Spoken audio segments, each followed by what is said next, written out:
Ferentino, Italy, June 2019. Ancient astronaut theorist Giorgio is in the heart of the Italian peninsula, about 50 miles southeast of Rome. This area of Italy, known as Latium, was considered the epicenter of the Roman civilization. Located 300 miles east of Sardinia and 600 miles north of Malta, Ferentino is also connected to stories of giants. Giorgio is eager to investigate the ancient city's massive megalithic walls, considered to be some of the finest constructions in Italy. For expert insight, he is called upon local historian Danila Bracaglia. Danila? Giorgio, Piacere. welcome to Italy and to Ciociaria. Thank you. This is beautiful. What can you tell me about this area? Ferentino, where we are today, is actually known for these constructions of the megalithic walls, founded according to the tradition by god Saturn. Okay. This is fascinating to me because this is one of the reasons why I'm here. What can you tell me about the mythologies of Saturn and this area here? So the 5 cities of Saturn are all a few kilometers one from another, and they all start with the letter A. Alatri, Arpino, Anagni, Atina, and Ferentino. The original name was Antino. The tradition says, the towns were founded by Saturn and the Titans. In Greek mythology, the Titans were human-like gods of enormous stature, who were eventually overthrown by their children, the Olympians. Saturn is the Roman name for the Titan Cronus, the father of Zeus, and one of the primary gods of ancient Rome, after whom both the planet Saturn and the day Saturday are named.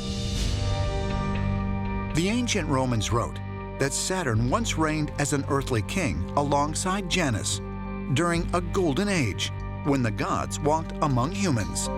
Could it be that Saturn and the Titans are not merely the product of mythology, but actually existed on Earth and were responsible for helping to construct the megalithic structures found throughout the Mediterranean? So Danila, where are we right now? So this is one of the entrance gates to the town. And here, it's actually a perfect point where you can understand the stratification of the time. You see the huge blocks from the pre-Roman time, then smaller blocks built in the Roman time, and finally the Middle Age on top. So basically you can see the megalithic structure, then the Roman, and then medieval. Exactly, and it's like reading an history book. So it's, because here it's evident that people lived here for thousands of years, and then they had different technique of construction. Some of them, like the megalithic constructions, are lost, so we don't know exactly when they were built. Do you know if all these 5 cities of Saturn have the Cyclopean walls? Yes, they have these walls, megalithic, so huge stones, and some of them are better preserved than others. I mean, this is incredible, and this region is not the only place that has these walls. For example, we have them also in Greece.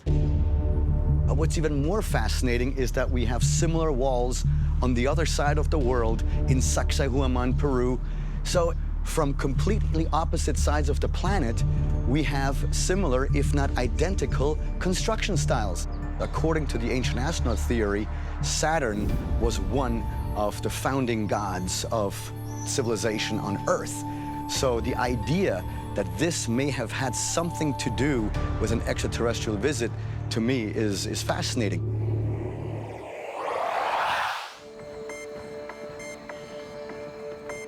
Asuka Park, Japan, April 2017. Does that say rock ship? Masuda rock ship. Oh, all right. Giorgio and ancient astronaut theorist Takaharu Mikami set out to examine Masuda-no-Iwafune, an 800-ton rock structure that was carved from a single piece of granite and resembles no other architecture in Japan. Hey, check out this square grid on the sides. I mean, this is something that I've seen before in India, in Mahabalipuram. And they had something very similar on the side of some of their rocks as well. I can't wait to see the top. 네, 위에 가라만 미래만. Amazing.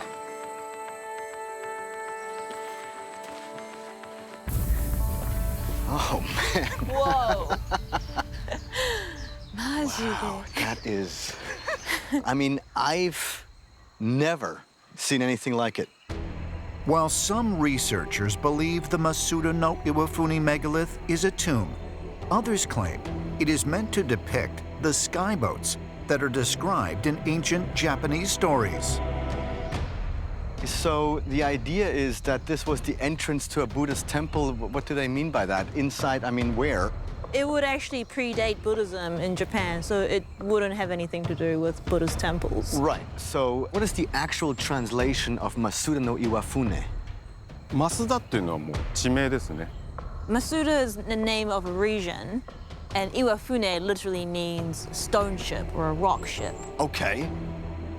岩のような課題、重い。 Yes, it's naturally the Iwafune or the rock ship would have come down from the heavens as a vehicle for the gods to descend upon Earth. So I guess with the combination of the mythologies of celestial beings, this could be some type of representation of one of those flying vehicles that our ancestors perhaps witnessed. Mishraq Gar Il Kabir, located on the southwest coast of Malta. This region is home to some of the most baffling formations found anywhere on the planet. A complex network of grooves carved into the rock, known simply as cart ruts. The cart ruts on Malta are about 4 feet wide. They're uniformly spaced. Some of them run hundreds of yards. Some of them run miles. These parallel incisions in the bedrock have been identified as cart ruts because that's what they look like. What they really were, what their purpose was, we don't know. There's nothing written. There's no way really to tell. But there are a lot of them.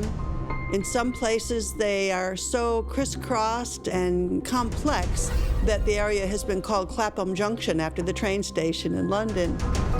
Author Gordon Weston has been studying this strange anomaly for more than a decade. And in 2010, wrote a book called The Maltese Cart Ruts, Unraveling an Enigma, in which he examines the various theories about how they might have been formed. So Gordon, tell me what you think. Well, it's got a half a lifetime? Absolutely, yes. Basically, you couldn't drive a cart down here. The cart would be wrecked. Early researchers looked at vehicles that would scrape away the rock because that's what it looks like's happened. There was 3 devices. The first one was a sledge, probably the oldest form of human transport, but they found that the sledge immediately got stuck. So the 2 other devices have been looked at. One was a travois, used by the Plains Indians to transport their teepees from camp to camp. The problem is the poles would be wider than these ruts when they touch the ground. The next device is called a slide car. It's a load platform with 2 runners on it. It's a fanciful and ridiculous idea. Practical experiments and that have seen that it just doesn't work. Its science is useless for this problem. There is no methodology which can be applied scientifically to these ruts. So in St. George's Bay, in a city called Bersabuja, there are a couple of ruts that go straight into the Mediterranean Sea. They are famous, you're right. It is interesting to see that ruts go into the sea. They also said to have come up on the other side of the bay, but is now built over. So how do you explain it? It might be that we're looking at a technology we don't understand. The ruts go off into the sea. Underwater, people have dived down and found miles away. So apparently, either the sea level rose or the land subsided, or maybe both. During the last ice age, the sea level was 300 feet lower.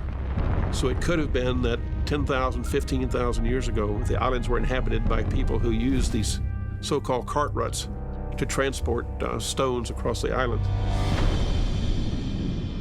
According to geologists, the last ice age ended around 10,000 BC. Might the existence of these cart ruts corroborate the findings of Professor Paul Micallef, who claimed the Amnidra Temple was constructed more than 12,000 years ago? Perhaps even more baffling to researchers is the fact that these mysterious grooves are not confined to the Maltese Islands. These cart ruts are found also in Tunisia and in Sicily. So they seem to relate to a people who are occupying all of those areas. Of the many mysterious stone carvings and structures found throughout Sardinia, perhaps the most confounding are the thousands of megalithic towers that dot the island's landscape. The structures, known as Nuraghe, stand as architectural marvels, each constructed using colossal stones and held together without the use of mortar. The conventional narrative concerning the purpose of these towers is that they were constructed as fortifications. How do you build 30,000 towers, employing all of the equipment and manpower that implies, and yet still continue to farm, still continue to defend yourself while you're building these towers? To investigate the Nuraghe firsthand, Giorgio and Marty Lagina traveled with archaeological guide Ivana Malo to the Nuraghe of Santu Antine, one of the largest on the island. Let's go inside. Let's do that. Is it possible that these colossal stone structures are in some way linked to the numerous mythological tales of giants, who many believe lived here thousands of years ago? I'll show you the way. Wow, Ivana, this is Look at this. impressive. Look at this. This is the only one Nuraghe in 8,000 we found in Sardinia, which has 3 niches connected by a tunnel. I mean, this is absolutely crazy. Huh. Look at the size of these blocks. I mean, that one right there is a minimum of 1 ton, I'm sure. Yeah. Oh, the effort to create this is extraordinary, absolutely extraordinary. And I think it was made by a very advanced society in some senses, which is to say, where's the knowledge come from, right? Right. I mean, this is not a simple structure. And this is interesting because there are other places around the world with similar masonry, so you have to wonder what's going on. So, Giorgio, we've been in here now for a while. What's your best idea? What is this?